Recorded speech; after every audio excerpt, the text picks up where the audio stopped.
Back to the stage, Richard Atias. Thank you. 7 years ago, my wife and I were in Los Angeles, and I have to say that we attended, she was a speaker, and we are attending an amazing conference, very impressive conference, organized by the great lady which I will have the privilege to introduce to you in a minute.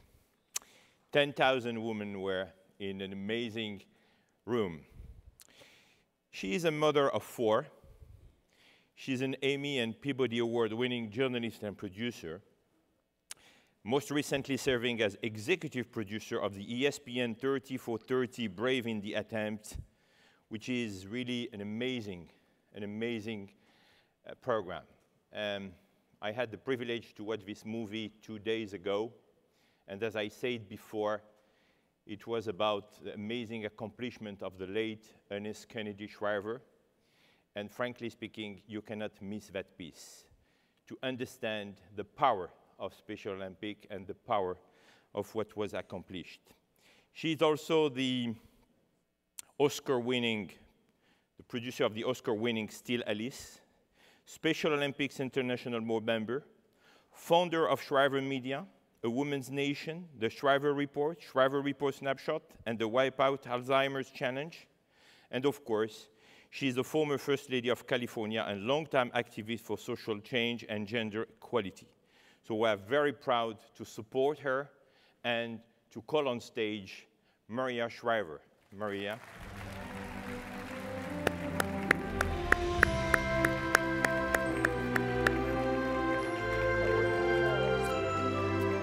Maria, stay with me here. You know, stay with me. This morning, I was saying to the students, we have more than 200, 300 students, ambassadors, Doha goals. I was telling them, guys, forget your cell phones for the next few days. You have to meet new friends. Stop to be virtual. But I will make an exception just now. Because to support Maria's work, I would like you all to pledge to make sure all people are counted and respected. So let's see the Doha Goals community play their part. So please, all the students here, now is your chance to take a selfie. Really, it's important. But take it, upload it, and pledge with us. So use the hashtag. I think we will have it here. The hashtag on the screen, let's change the game. And Doha Goals, and let's come together to create the change. So I will also myself, if you allow me, I'm not doing that quite often, but I cannot miss that. So I will at least do that also with Maria, and we will do it. Oh, okay. Okay, so please, just do it too, okay? And now I call back on stage Laura. Where is she? Okay, great, because it's your now privilege to have your conversation. Please. Do I get to say something about you? I just want to thank Richard for inviting me here today, for supporting the work of the Shriver Report and helping us take a look at the nation and find out where we are as a nation and where we want to go. So I want to thank you, and thank you for bringing this forum here to Los Angeles, the most diverse city in the world. And I think it's such a great thing that you did that, and I'm so happy to be here. I look forward to my conversation, and I look forward to changing the game with everybody here in this arena and outside of this arena. So thank you. Thank you. Laura.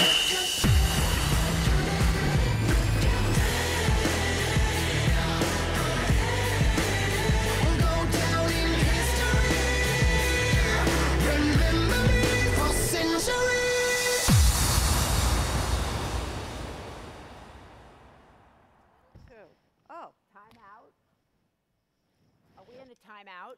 I don't know. You know what? If it's timeout, we're going to talk. I hope you don't mind eavesdropping. Maria, how are you? How are you? Linda Cohn, nice to finally meet you.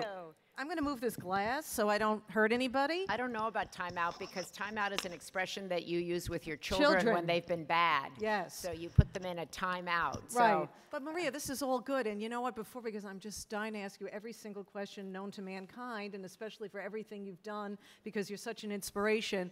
Last night, while everybody was enjoying the fabulous opening ceremony of the Special Olympics, You might have missed, but it's going to be repeated, Brave in the Attempt on ESPN, your fabulous program, 30 for 30. And we're going to show a clip right now. And, of course, it's about your unbelievable mother, Eunice. Here we go. Linda. She was in a family where boys got the attention, and she was trying to be one of them. So she was an incredible athlete, incredible tennis player, sailor. She was competitively racing well into her 70s. She'd take you down to the little pier in Hyannisport and show you that it says E. Kennedy, and she's like, that's not Edward Kennedy, that's Eunice Kennedy, #1, all through all the races. You have to compete, otherwise you're by yourself in the corner. Tremendous. I'm telling you, guys have to see it. Do we know? I know it's going to be repeated on the ESPN's Family and Network, so definitely. Right. It's going to be repeated. I hope everybody will watch it because it's about this movement. It's about mommy. It's about being a visionary. It's about leadership. It's about what it means to be a woman. And it's about having a dream and what you have to do to make it a reality. And you know what? With your mom looking down and seeing what went on last night, that atmosphere, the chills, the goosebumps, just all the hearts opening up for what we saw last night in those opening ceremonies, what do you think was going through her mind as she looked down? Well, I felt she was very much in the Coliseum. I felt she was very much alive in all of those athletes and in all the families and in all the journeys that were taken to get to that moment. But she would be very focused. This morning she would have been up bright and early. She would have been going to the games, figuring out were they well run, was everybody able to compete, were the heats equitable. She would have been focused on that, and she'd be very focused on this Shriver Report snapshot that we did, and she'd be focused on the fact that half of this country doesn't know what an intellectual disability is and has had no experience with a person with intellectual disability. So she'd be really mad about that, and she'd be really focused on what can I do to change it, and she'd be working on that this morning. So Maria, it's very interesting you bring this up. You did do this survey. It's fantastic. Everyone should read this because it will open up your eyes to what still has to be done in this area, which you are in the forefront of. So how do we change it? Yeah, 1 in 5 people don't know what an intellectual disability means, for an example. What do we do? Well, I think the great thing, I think so many problems for all of us feel so big. They feel like, what can we actually do? Right. And they feel like, most people, I think, feel like there isn't anything you can do as an individual. And the great thing, I think, about what we've learned here, and I think what my mother also taught us, was that there's something that each and every one of us can do starting at a very young age. So everybody in this room today could make a commitment never to use the R word, which is viewed as an offensive, hurtful word in the community of intellectual disabilities. You could do that. Every single person, yeah. And that was a movement, I should say. Ban the R word was started on college campuses, started by young people because they had a sibling with an intellectual disability. They knew how hurtful that word was, and they have started a movement. So every single person could do that, talk to their friends about it. Every single person who knows someone with an intellectual disabilities could reach out to someone who doesn't. Somebody who doesn't could say, like, I'm going to make an effort starting today to meet someone with an intellectual disability and talk to that person. And I'm going to make that part of my intention for this year. We're not asking people to change the laws. We're not asking people to do something really big. We're asking individuals to do something that individuals can do. Individuals could come down, if you live in Los Angeles, could come and watch a game. I was driven down here this morning by a young man, 23 years of age, who's a Marine, who took his vacation time to volunteer. Wow. For these games. And he was saying, when you're a Marine, your vacation time is gold. You don't get that. And he took his to be a part of this event. That changes the game. For him, for his wife, for his family, for his community. And that's how the ripple effect goes. Yeah, baby steps are okay. And also the other thing is that most people with intellectual disabilities want to work. If you have a business, if you have a forum like this, if you have any job available, please give it or consider somebody who has an intellectual disability. Bring them into your community.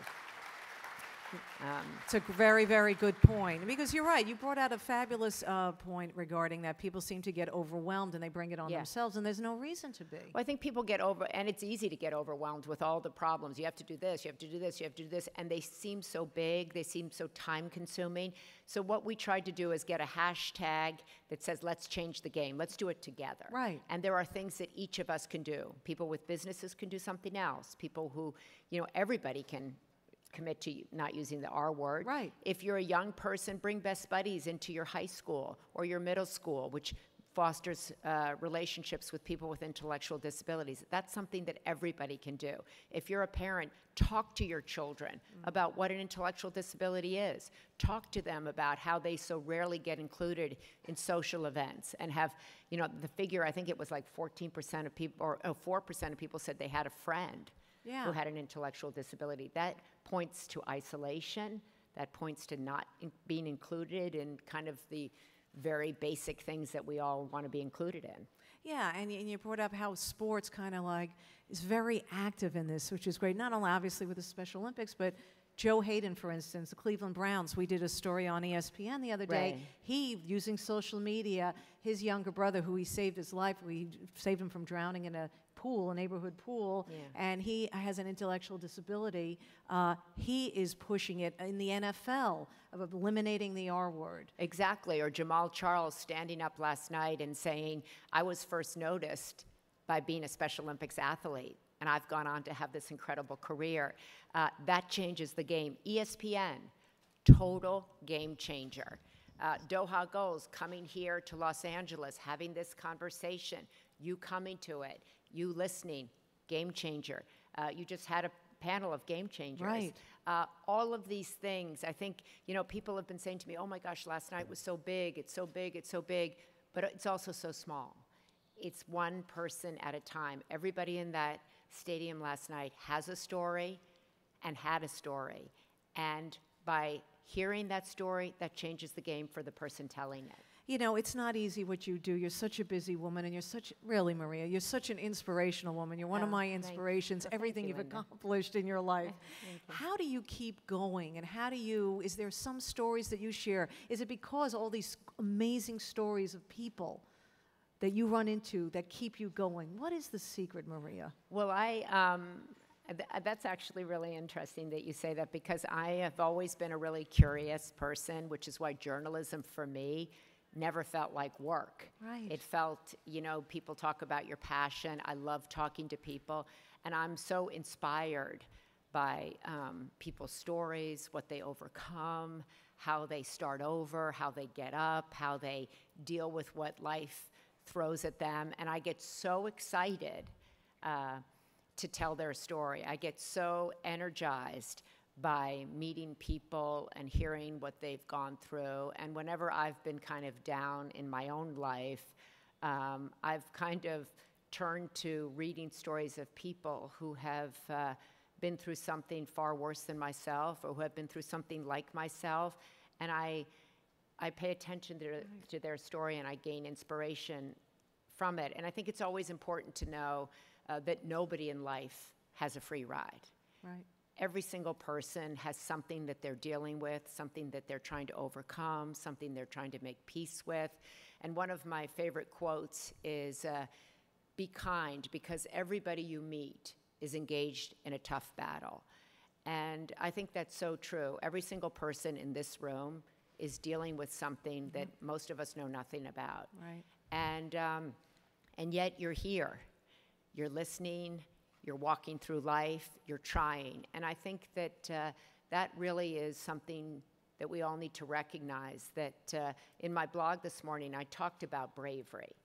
What does bravery look like? I think we always associate it with like skiing down a Black Run mountain, or racing a F1 Formula car, or running for office. But bravery is, getting on a plane when you've never been on a plane and coming from Malawi. Bravery is walking into that stadium. Bravery is competing. Bravery is having a child with an intellectual disability and say, I'm going to raise this child just like my other child, and I'm going to have the same hopes and dreams, and I'm going to make sure that happens. That's bravery. Bravery is somebody leaving a tough, domestic violence situation and starting over with no money and no contacts and no tribe, and, doing it. Bravery is not having any money and putting yourself through college. Bravery is joining the armed services. Bravery comes in so many shapes and sizes, and it's recognizing it in yourself and in others. Well said. Wow. Maria, you've traveled the world. You've met countless And I just want to say, Linda, I think it's also really important not to compare yourself. I think you could come and look at Mummy, and see what she accomplished and think like, what am I going to do? Or you could come and see some of these Olympic athletes and see everything they've accomplished and go, well, what could I possibly do? And so I really think that this movement celebrates individual acts of courage and bravery. And I think that's really important to remember as we go through this week. Right. No, that's a very good point. You want to take the ego out of it. That's really hard. Tell me about it. I have a mental note of everything you're saying right now. But you brought up a really excellent observation that you made. Don't think none of us have we have stuff going on, and I do the same thing. When I think, the world revolves around my own belly button, so to speak, I have to look, and I get down or my thing. Right. I look at these stories. Yeah. And they inspire me, and they make me feel good. And maybe that's selfish on my part, because their stories and their battles are making me feel better about powering on and helping the cause. Well, I think that's, I think one of the things that the Shriver Report snapshot, I've always looked for them to inform you and inspire you and ignite you. Because I think, it's one thing to be inspired, but if you're inspired with information and that ignites you to kind of get up and do something, that's where the sweet spot is. And I think everybody here, everybody in this room made a decision to get up and be here. Everybody in this room made a decision to be a change maker, be part of the solution. Everybody in this room is looking to do better and be a part of a game-changing initiative. So that, to me, tells me you've already, hit the sweet spot. And where that takes you is up to every individual person, right? And everybody will find a different way. Some people will find it through forums. Some people will find it in sponsorship with their business. Some people will find it as a volunteer or a coach. And I think all of them are valuable. And I think one of the great things I think about this movement also for me was to see all of those countries lining up, countries that we read about that don't get along are all high-fiving each other. Yeah. Right? We're looking at, an example of how we want the world to be. And it's in this room, it was in that Coliseum, it's in everything that we're seeing this week. And I think the challenge for all of us is to figure out, what is this tapping into? And how can we make it more than just this week? How can we make it more than just last night? And you've outlined ways that we can, as individuals, keep this going. And when this ends, when this amazing event ends, how do we keep that fire and that, you say, ignite? And so before we let you go, what's the most significant? What do you want to leave our group with? Well, that every single person in here is what I call an architect of change. And what is an architect of change? They're men and women of all ages who go for it and who just stand up and say, I believe that the world can be a better place and that my act of bravery, my small choice of language, my small choice of inclusion will push us in that direction. So I would hope that not just from this conversation, but from this gathering, that people would see that there's tremendous power in each individual. When I was First Lady, of California, Linda, people would come up to me and say, oh, could you do this and could you do that? And I'd say, well, why don't you do it? Nice. And they would go, well, I'm just and I would say, don't ever use the word just a mother or just a teacher. Right. And I said, always see yourself. That's what my mother would always say to me. See yourself as the change maker you think someone else is. Adopt that into your own dialogue with yourself. And sometimes we have to do that a lot, We have to affirm to ourselves that we're capable, that we're worthy, that it's okay for us to think, our dream can be a reality, and to talk ourselves, over the hurdles, over the humps. And but, you know, believe in yourself. And I don't think people here need to hear that because they're already here. Right. And believe that you're worthy and capable of that. And that whoever you're working with is lucky to have you. That's something that my dad, he wrote me, and I kept it in my wallet for a really long time. And he said, just remember, any room you walk into is lucky to have you in that room. Any man who you have company with is lucky to have you. Love Any that. person who's your friend is lucky to have you. And, you know, I haven't always felt that in my life, but it's there in my head. And I feel really blessed at this age in my life to have had the parents that I have, to have had the life that I have, to have the family that I have, and the opportunities that I have. And I just feel at this moment in my life super blessed and super grateful to be here, to be present here. That hasn't always been easy for me to be present in the moment. And I feel really blessed to be present here, to be friends with Richard and Cecilia, and to be invited here. Yeah, well, you've made it happen. It just doesn't happen. You've made you. it happen. Thank you. Maria Shriver. Thank you. Stay right there, Maria, Stay here. because I want to call up Suki Sandhu, because you're going to get an award right now. I'm going to get an award? I don't know if this is a surprise, but listen. I'm getting an award? Yes. For what? This is important. Go, Suki. The platform is yours. I think we would all agree Maria Shriver has carried on the legacy of her mother, Eunice Kennedy Shriver. For many years, she has demonstrated an outstanding commitment to raising social awareness, affecting individuals with intellectual disabilities, and for inspiring women facing real challenges and needing a voice. In short, Maria Shriver defines the meaning of social good. Ladies and gentlemen, on behalf of Doha Goals, we would like to present this special gift to Maria Shriver. Oh, wow. And I kindly request pretty. Richard Attias, our executive producer, to please come forward and present this.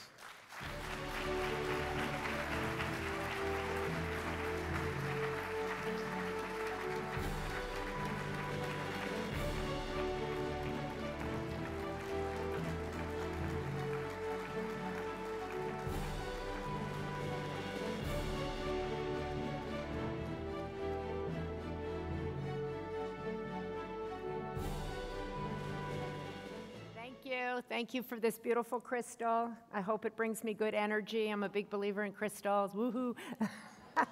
And in energy. So may you have a great, positive, energy-filled forum. Thank you again for inviting me here. And God bless. Thank you.